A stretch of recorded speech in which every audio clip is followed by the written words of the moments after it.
What's up, YouTube? So, quick update. Today is dyno day for this guy.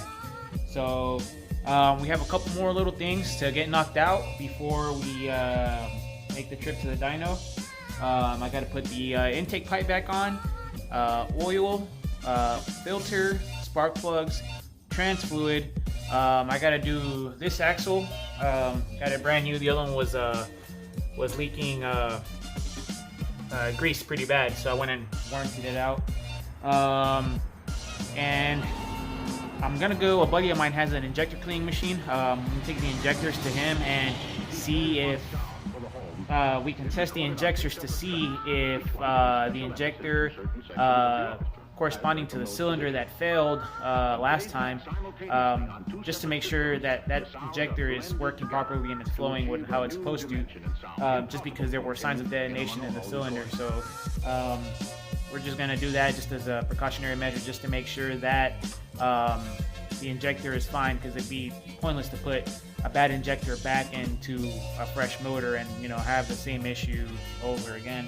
So I'm just going to get to work real quick and do a little time lapse of things that need to be done, and after that I'll ride over to the gas station, get some fresh fuel for it, and hopefully see if we can't hit the dyno maybe like around 6 or 7 tonight, somewhere around there, and see if we can't meet our goal of 260. See what happens.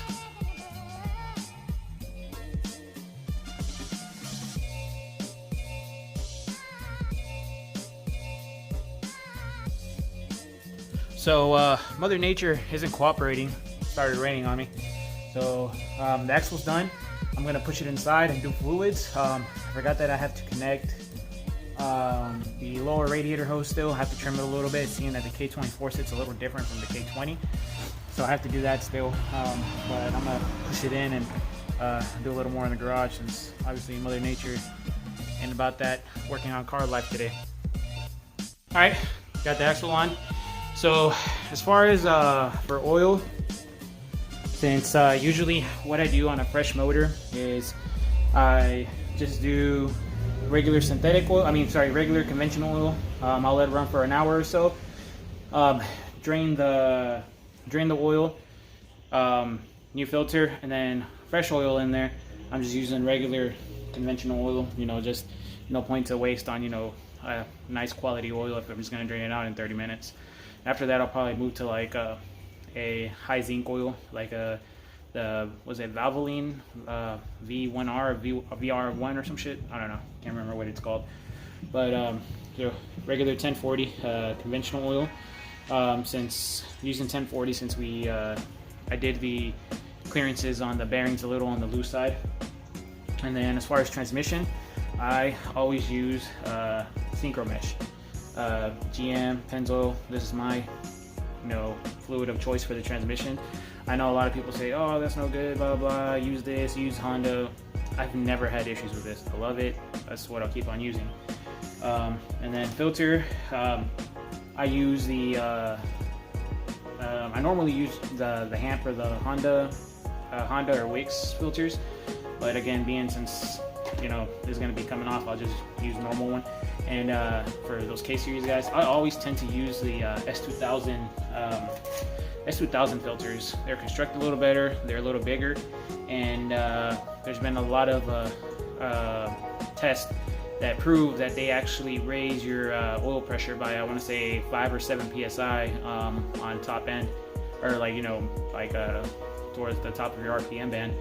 So yeah, and then since I'm going to be trying to do a couple more track events with this car, Road Atlanta, blah, blah, they don't allow you to run coolant. If you run coolant and you spill it on the track, it becomes slippery and it's a hazard, and you have to pay a cleanup fee. So I just use regular water and water wetter just to keep things a little cooler. But yeah, so these are the fluids that we'll be using today. So I'm going to start putting those in. Alright guys, quick update. So I got everything on the car ready to go, and I've been fighting with the gremlin for the past hour or so. Car wouldn't start. It was just turning over, sounded like timing was off, but I wouldn't get any check engine lights. So I went through, checked wiring, checked timing. Everything seemed to be fine. After a couple of minutes of trying to crank, I finally got a check engine light. So I checked it. It ended up being was it P1362 for top dead center. And so I went ahead and I had an extra one laying off another head, so I got that. I replaced both the cam sensors and the crank position sensor. So now is the moment of truth to see if it turns on. Been cranking a little bit, so the motor's already primed. It has oil circulating, fuel's good. So moment of truth.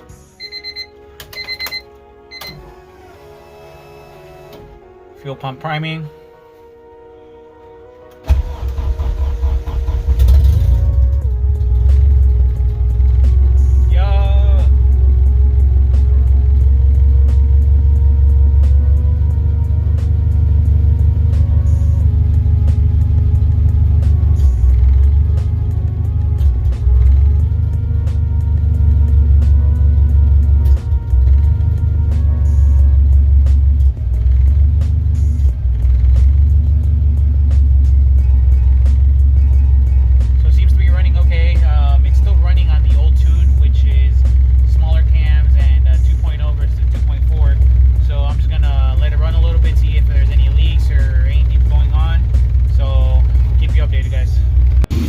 So it's running, it's idling.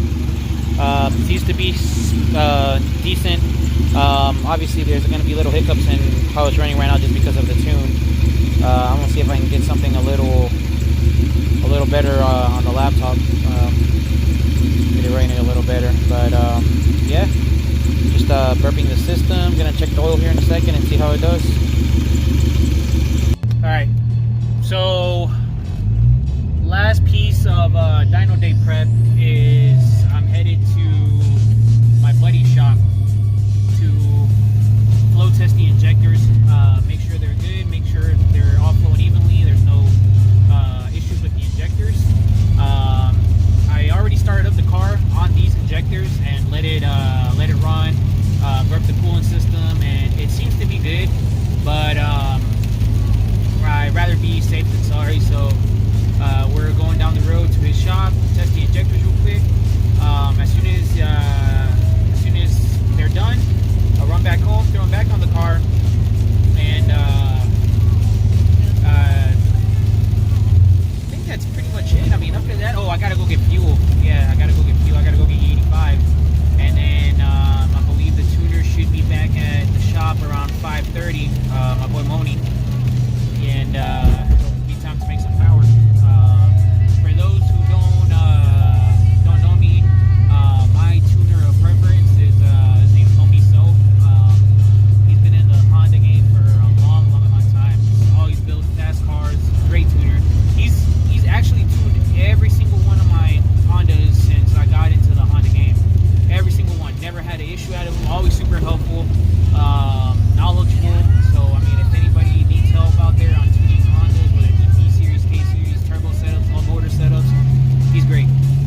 He also does fabrication work. He made my intercooler, my piping, my up pipes on my hatch.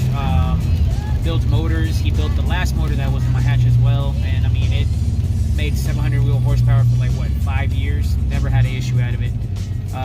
But yeah, let me get to the shop and I'll record the injector cleaning sessions once I'm there. See how dirty these fucking injectors are. I'm really hoping that one injector wasn't the cause of it. Might not be. Probably not.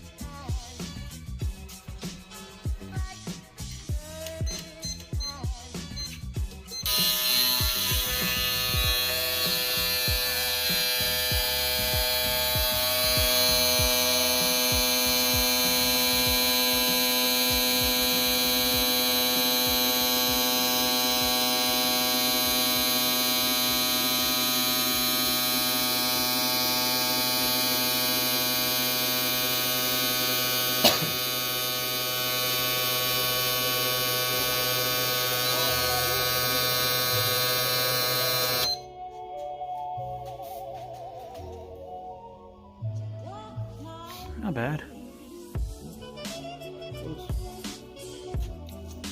Throw them in the cleaner real quick and see what happens.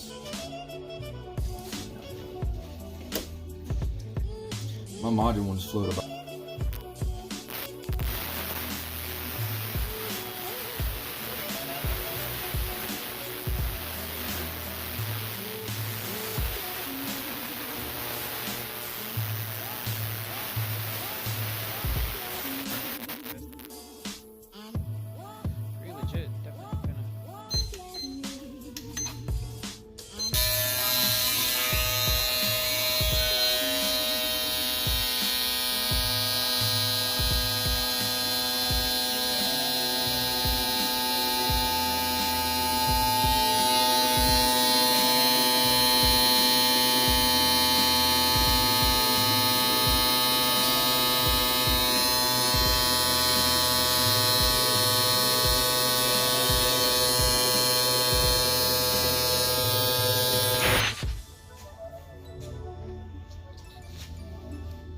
Definitely closer. Yeah, for sure. That's the same one probably that was over here. Yeah. So, I think they're good enough. That works for me, bro. Alright, so just got the injectors cleaned, flow tested. They were pretty good. One was a little tiny bit off, but not bad. So just went ahead and cleaned them anyways, flow tested them. They are flowing pretty consistently within each other, not too far away. Not bad for modded OEM injectors. But yeah, so right now, headed back to the house, putting the injectors on, and then trying to make a run to grab fuel. And I think other than that, that should be it, and it'll be ready to throw on the dyno. So see what she does.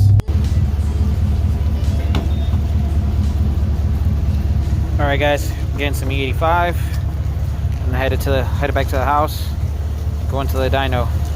I already tested the 85. It's right at E80, so it's pretty good. This pump is usually consistent. It's between E75 and E80 usually.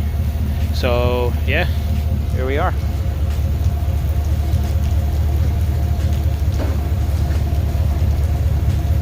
All right, guys. Sorry, my hands are a little shaky. I left my little tripod thingy.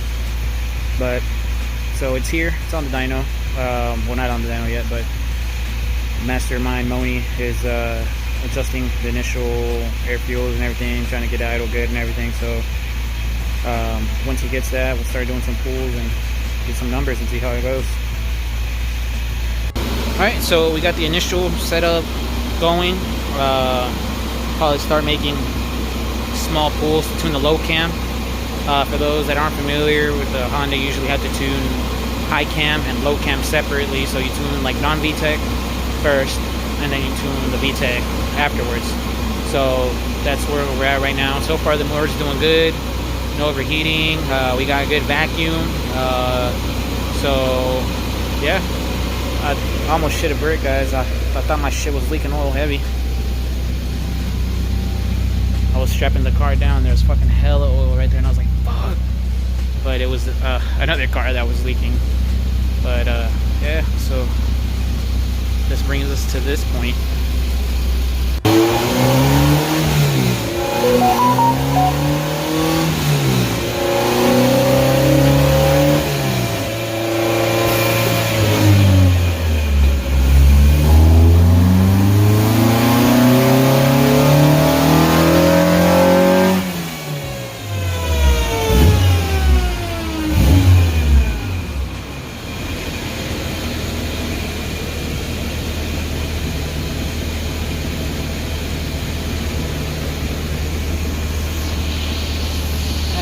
Solid 128 horsepower.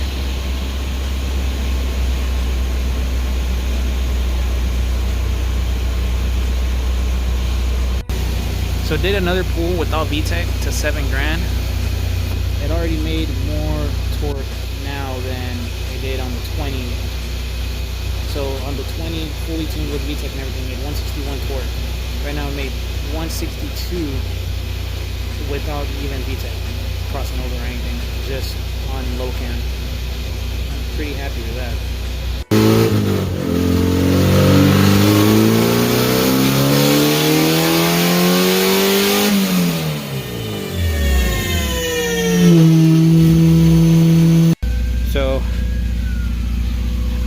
pool, we had an issue. The collector off the header slipped off. I forgot to put on the bolts that hold it on.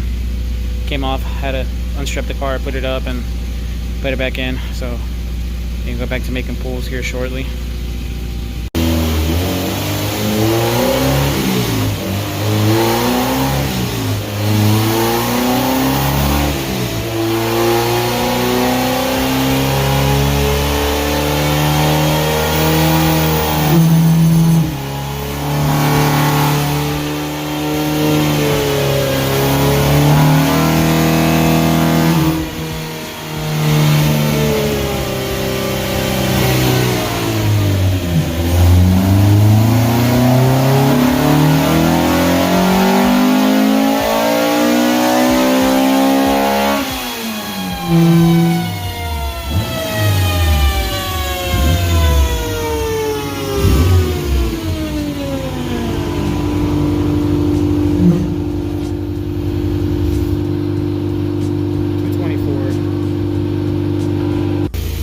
So we're currently at this dilemma.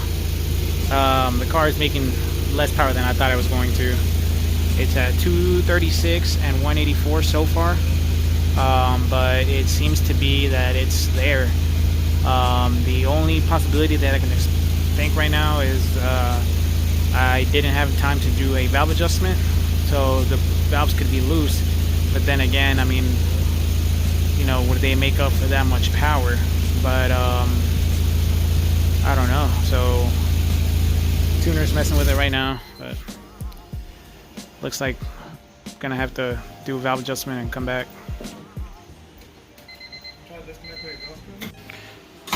So we took off the exhaust. It's open header to see if it gains open header. Maybe it has a restrictive exhaust.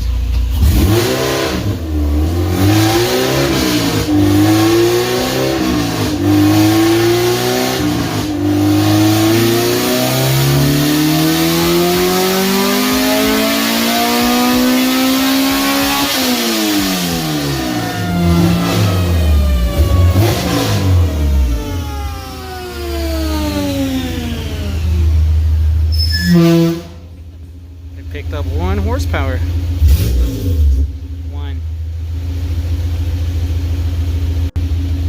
horsepower. What's up, YouTube fam?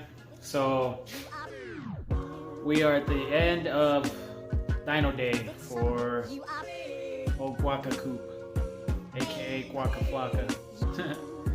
Anyways, so today's been like a fucking roller coaster of emotions. From getting the car ready, to the car not wanting to start, to resolving those issues and being happy, to going to the dyno and not making the power we wanted. So from what you can see, the final numbers, I don't know if I did post the final numbers because I was getting frustrated at the dyno. We were checking things here and there. So final numbers were 237 and 187. I think that's low for the setup. I feel like the setup should have been in the 250 range, 250 to 260 range. But you know what? It is what it is. The car feels good on the street. Feels good on the street. I did a couple pulls. Granted, it was raining, but the car already feels night and day difference just with those extra 25 foot-pounds of torque from the 2.0 setup. But we'll see. I mean, at the end of the day, a dyno is only a tuning instrument. I mean, it's a tool. That's all it is. So if it made 237 and it made more and it runs better than last time, I have no problem. It is what it is. But one thing that me and my tuner were talking about is that I pretty much forgot, didn't have enough time to do a valve adjustment. Now, depending if the valves are pretty loose, that will rob you of some power, but I don't think the extra power that I'm looking for is in the valve adjustment. I really don't. But we did a compression check across the board. It was 200 PSI every single cylinder. So I checked the timing 3 or 4 times. The timing is good. I mean, maybe, I mean, I gacked the whole motor. The motor was clearanced a little on the loose side. Bearings, piston rings, but so, you know, there's no chances of you saying, oh, the motor was tight, or clearances were a little tight, blah, blah, blah. Everything was on the loose side. I mean, pretty much the whole motor. So my next order of business is to put insurance back on the car because it has no insurance. Just rolling around all illegal like. And hopefully maybe in the next couple of days, do a valve adjustment. And do a valve adjustment. I want to check a couple other things and maybe see if we can get on the dyno and do another base pull sometime next week. Maybe the weekend. But until then, we may try to get a nice night in Mexico and take it out for a couple fun runs and just to see where the car is at. But yeah, stay tuned for another episode of guaKa and the headaches that give. See you guys.